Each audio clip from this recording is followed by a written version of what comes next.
Good morning, everyone. It is Thursday, the 4th of February, and today we are going to be thinking a little bit about creating suspense for our reader. All very exciting. But first of all, we have a little bit of grammar to look at. So I thought today we'd do a little bit on semicolons because we're going to start doing a bit more on that next week. And semicolons are another way of adding detail to a sentence. Okay, they can be used instead of a conjunction, so one of those connecting words, and it brings two sentences together to make an extended sentence. Now, they need to be related to each other. They need to relate to the sentence before. So, for example, we've got the man looked outside and sighed. It had been raining all day. Now, these two clauses need to be linked. The first one relates to the second, and the second relates to the first. It could be that we had a because instead of that semicolon, but we have used a semicolon there. They're about the same subject, okay? Then we have got, Danny got into the car. He didn't like broccoli. Now, this is not good use of a semicolon because the two clauses, they are not related to each other. The fact that he got into his car and the fact that he doesn't like broccoli are two separate things, okay? So, one good example, one example that we shouldn't be using. You've got to make sure they are related to each other. Okay, so let's have a look at these. Our first section at the top. Can you rewrite these sentences, please, with the semicolon in the correct place? So we've got, Flick had been working all night. The project was due in tomorrow. Can you rewrite that sentence, please, with a semicolon in the correct place? Then we've got, Sarah studied the creature, it studied her in return. It's very hard to read them without pausing for where that semicolon would go. So rewrite that sentence, please, and put your semicolon in the correct place. So pause the video now, give yourself just a minute to do that. Okay, next, you're going to have a go at finishing these sentences, okay? So I've given you the first one as an example, and remember the two clauses need to be related, okay? The referee blew his whistle, it was the end of the match, okay? I could have put because in there, but I didn't. I put a semicolon instead. It's extending my sentence, and those two things are related. So have a go at extending the rest of these sentences. So we've got the car sped into the corner, semicolon. How could you finish that one off? We've got the zebra looked out towards the lake, semicolon. The crowd huddled around the small boy, semicolon. How could you finish those sentences off? Pause the video now. Give yourself 3 minutes to have a go at finishing those sentences. Okay, now there could have been a variety of answers for those. So well done for getting those down and having a go at them. So as I said, today we're going to have a little look at creating suspense for our readers. And suspense keeps your reader interested.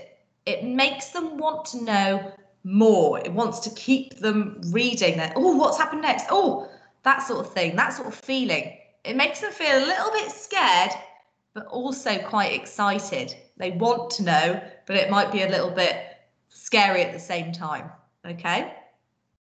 So we're just going to have a little look at this extract from our book, Who Let the Gods Out? And this is the moment that we are going to be having a go at creating more suspense for, okay? So I'm just going to read it out now. And whilst I'm reading, have a little think about, can you spot how the writer has created suspense?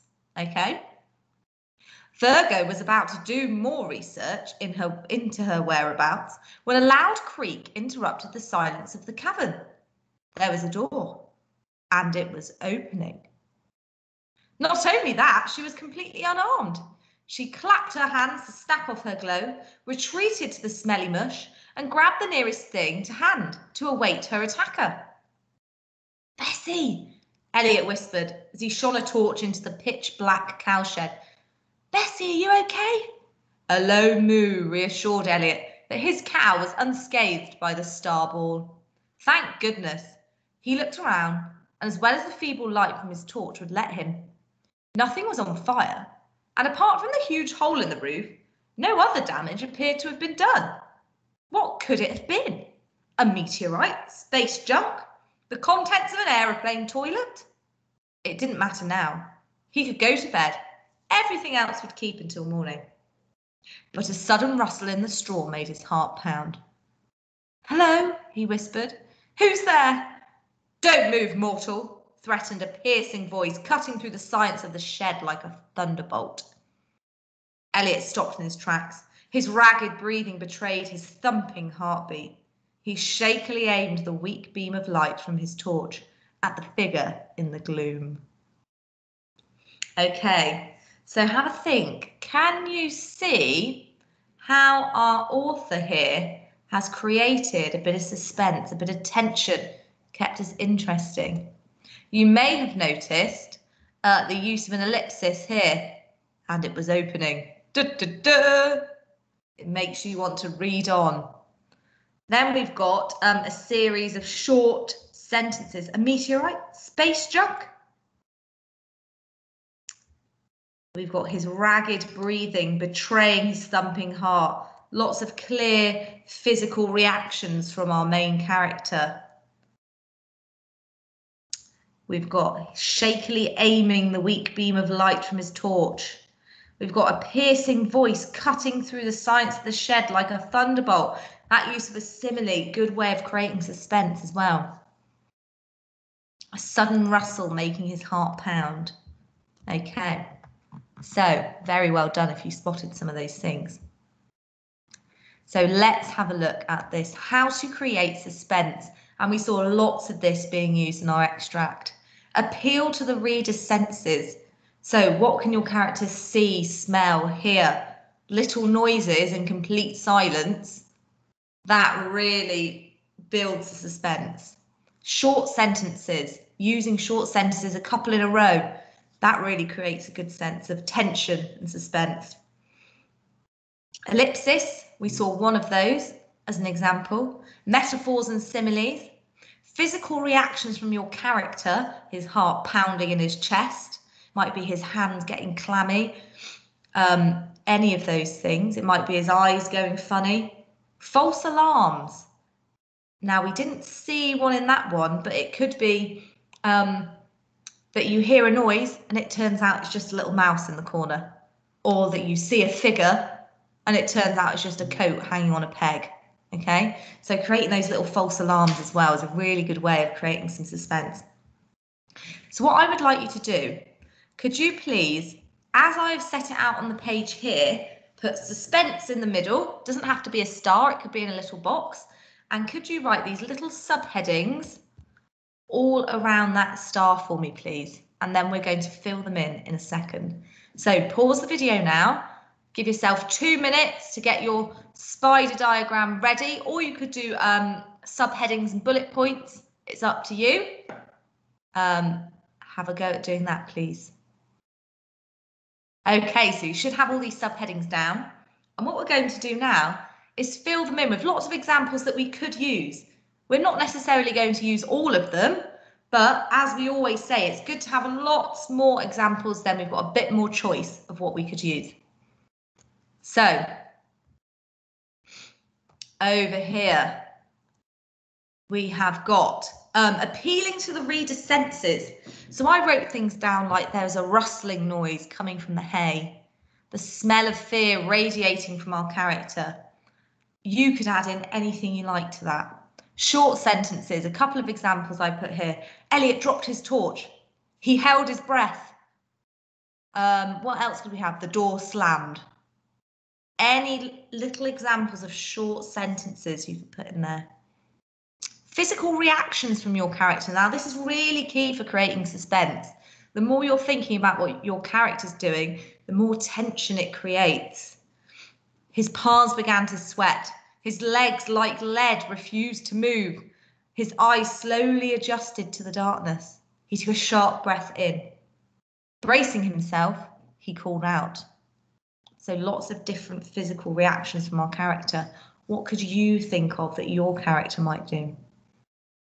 Then I got some metaphors and similes. His heart beat like a heavy drum. A voice sliced through the silence like a deadly dagger. We had a voice like a thunderbolt, didn't we, cutting through the silence. In our example, maybe you want to do something like that. I've got some examples of ellipsis. The door opened, ... He turned around, ... And then what's going to be there? And some false alarms.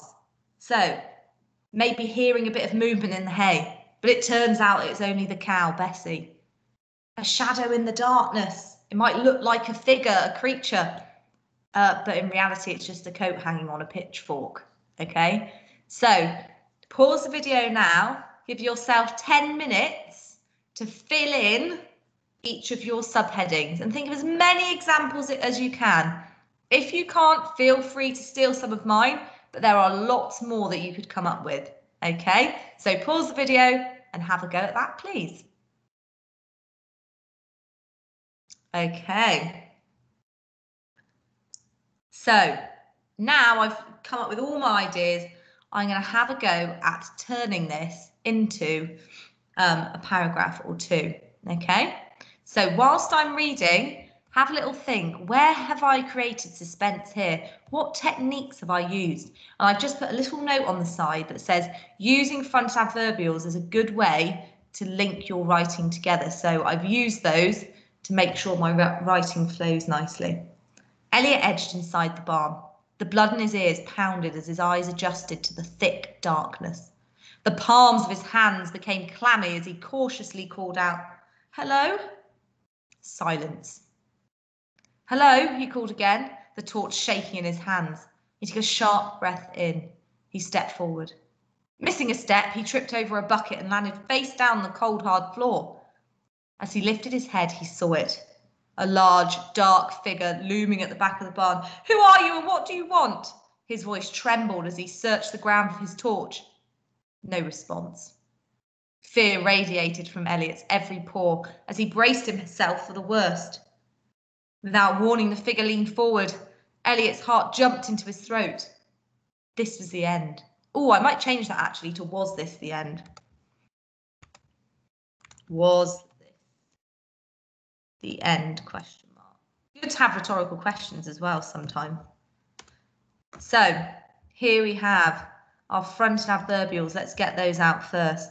Without warning, as he lifted his head. We've got missing a step. Have we got anything else?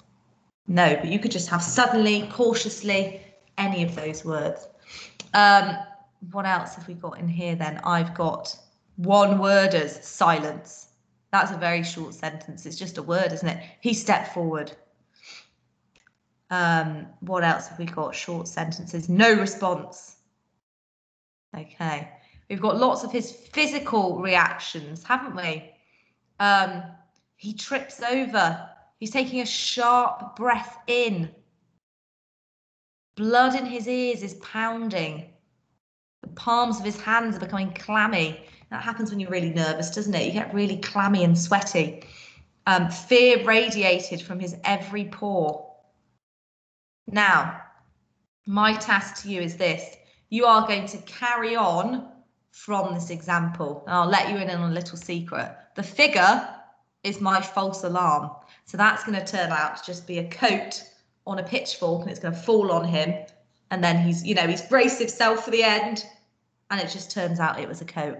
So he's a bit relieved again. And then he hears another noise, okay? So your task is to carry on from this, maybe just write the last sentence and then you can carry on with your writing using all these techniques that we've talked about today to create a bit of a suspense. Use the notes that you created beforehand. Can you add those in? Can you create a false alarm? Could you use an ellipsis?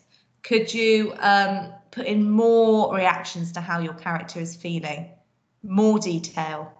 Okay, really good luck with that. I am very much looking forward to being a little bit frightened and scared, but also excited reading those.